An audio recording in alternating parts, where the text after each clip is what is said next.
So we're here with the guys from Jersey Boys, and it's an exciting time for Indy because you will kick off things tonight, correct? You bet, yeah. And how are we feeling? It's great. We just got here, so we haven't had a real huge chance to sort of explore the city yet, but we're really excited. I'm going to go down first names if that's okay. Sure. Nick. That's me. John. Me. Miles. Yep. And Michael, you were the one that was just in the restroom. Yes, I was just using the restroom. Busted on the radio. When you say you just got here, have any of you been to Indianapolis before? I have, yeah. My grandparents grew up in Indiana, and so I've been kind of few different places. But okay. And I've been to Indianapolis a long time ago. I don't really remember it, but yeah.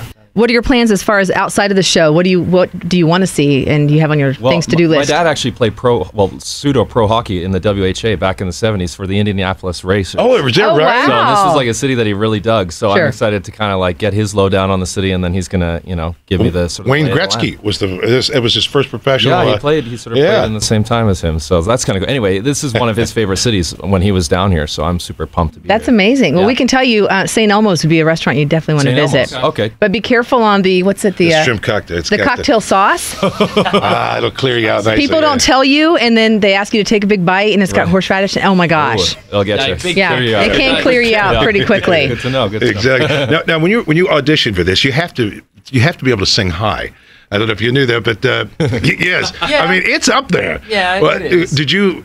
Have you always been a high singer, or did you have to actually try to learn that and stretch your chords out a little bit? I luckily grew up as a boy soprano, and when my voice changed, I still had access of that part of my voice. But I mean, they really put you through the ringer, rightfully so, when casting. We do this thing called Frankie Camp, which is, imagine 10 short little Italian guys all going for the same part.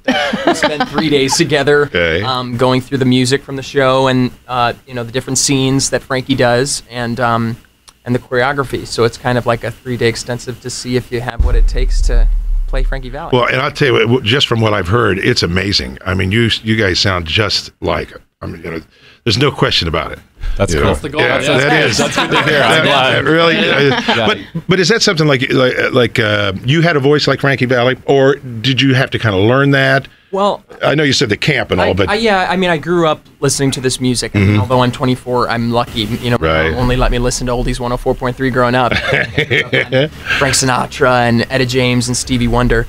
But yeah, I got to work with Bob Gaudio, actually, went through the end of my audition process, and he was brilliant in the sense that we would go through some of the songs, lay down a couple tracks, and he would give me little fine-tunings and things to think about to create, more of a Frankie sound.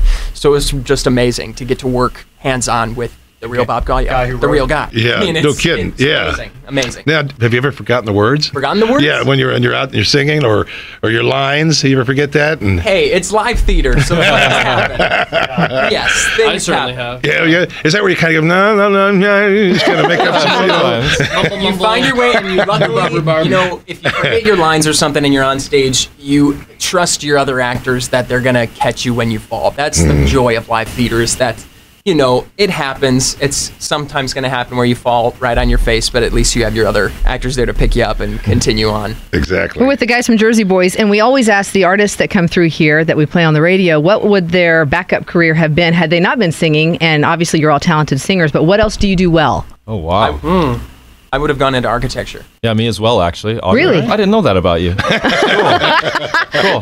Awesome. Yeah. Well, now you can hang out, look at the beautiful buildings downtown. There's some good stuff to look at. Yeah. I would say mine's not nearly as productive as your guys. I mean, other than like playing guitar and that kind of thing, I think I would have worked at a ski resort, like been a ski instructor. Really? I actually grew up skiing at Perfect North Slopes in southern Indiana. Because I'm from Kentucky. Okay. So do you still ski to this day in your time off? Okay. Oh, yeah. Okay. I don't tell... I just realized that we're on the air. I don't tell our company managers that because they don't want me to break my legs. Well, they know now. I've been skiing since I could crawl. It's my favorite. Oh, wow. So then you get out to Colorado and stuff, and or just anywhere there's a slope. Yeah, I prefer to go out west, but yeah anywhere there's steep slope. Say that 3 times fast. And some snow. What about you? I was a big physics nerd in college, so I probably would do something with that. My dad's a scientist, so probably follow in his footsteps in some way. Completely different than the entertainment left industry. Brain, right brain, yeah. Yeah. And how many of you, I'm guessing the answer is going to be all of you, took voice lessons when you were younger? I kind of fell into it, but Really? yeah, I started out as a musician first, and then kind of fell into it. But yeah, I think it's sort of part and parcel for what we do, you know, to develop that as your focus, you know. Yeah, I grew up playing in rock bands, and then it wasn't until I realized that it was a great way to meet girls that I got into theater, and then they were like, well, you can't sing like you're in a rock band all the time. So yeah. We have to do this 8 times a week, so that's why voice lessons are so important. Speaking of which, go ahead. I sang before I talked. I didn't talk until I was 3. I was like mute because I had my older brother So this is Rick completely doing natural. all the talking for me. But I went up to my mom one day and like sang this little thing from Sesame Street that I was watching, and she bought me all those Disney sing-along tapes, and I was mesmerized for like a week. And by Gotta the love end, that. I was singing all over the house, and it was like it's always been my outlet. But you guys have several performances starting tonight, going through the 20th. Is that right? Correct. Is there without giving it away, is there a favorite moment in the show that we should watch for? I think there's lots. Oh, yeah, I was going to say, there are a lot of moments where people kind of jump to their feet and you really see kind of that immediate audience reaction. I think, you know, we kind of, what we call the big 3, which is, we sang Sherry, Big Girls Don't Cry, and Walk Like a Man, kind of back to back to back, and the way that they were released kind of all within, you know, a few years from each other, a year from each other. So that's kind of the first time you really hear that 4-season sound, and we turn right up to the audience and play it like a rock concert, and it's pretty electric. It's pretty cool. Are they singing back, the audience? Yeah. Sometimes when they're in the front row, you can sort of hear kind of an off-pitch voice from below, and you're like, all right, well, keep going. Keep working with that. Yeah. Well, the coolest thing is you'll see like somebody who's like the age of like someone's grandma next to like the grandchild, and they're both singing along. They know the I'm like, words. That's awesome. That is great. It's that feedback you get naturally, which is so great about being on stage. Yeah. That you got to enjoy when you do see a crowd that does that. You know. It's Oh, kind of absolutely. They fuel us. Yeah. Now, what about putting this in movies? You know, you guys want to do movies, maybe together separately, or Well, there is a Move on, Jersey right? Boys movie in the works, so it's happening eventually, you know, and we're all available. Just FYI. You can contact my agent at. Yeah. He may be skiing. Wink, Right. Yeah. exactly. So, well, we appreciate you guys coming by. It's always great to see you. And the Morale Theater is a beautiful place. Yeah, anyway. we can't And I wait know to we're check it out. radio, but people can't see this, but you guys are all in suits We are. We do our best to, in the to look morning. okay. That's Yeah. impressive. For you guys, we dress That's up. just, Those are only This things is dressed today. up for us. yeah.